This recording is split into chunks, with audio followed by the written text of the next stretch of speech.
Donc le slide de la dernière fois, je vais très rapidement le passer. C'est donc vraiment important de comprendre que vous ne pouvez pas continuer comme le fait la médecine classique de penser extirper la maladie parce que vous avez au microscope des modifications. Ces altérations qui sont visibles à l'œil nu, tout ce qui peut être visible au sens propre du terme, c'est-à-dire que quelle que soit la puissance de votre microscope, ça ne pourra là encore représenter que les effets ultimes d'une dissonance qui est d'ordre électromagnétique, énergétique et qui est la force vitale.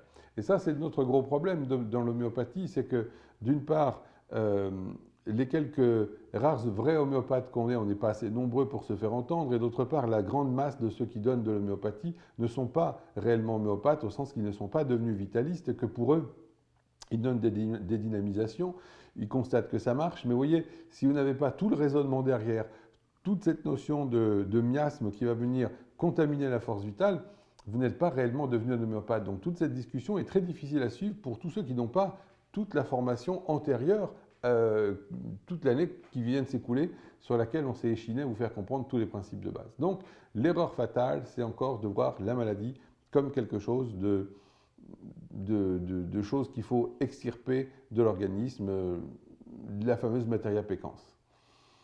Passons à la suite.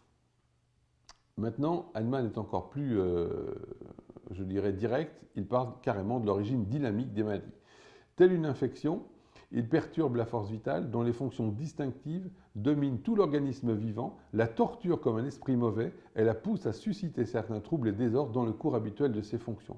C'est ce que l'on nomme des maladies, entre parenthèses, symptômes. Voilà. Alors là, je vous ai livré le texte brut de l'organon, donc on est toujours dans le 148 ici, c'est-à-dire que Hahnemann parle d'une infection. Jusque-là, vous voyez, le terme infection était quelque chose qui était difficile à cerner à une époque où on ne connaît pas encore les germes.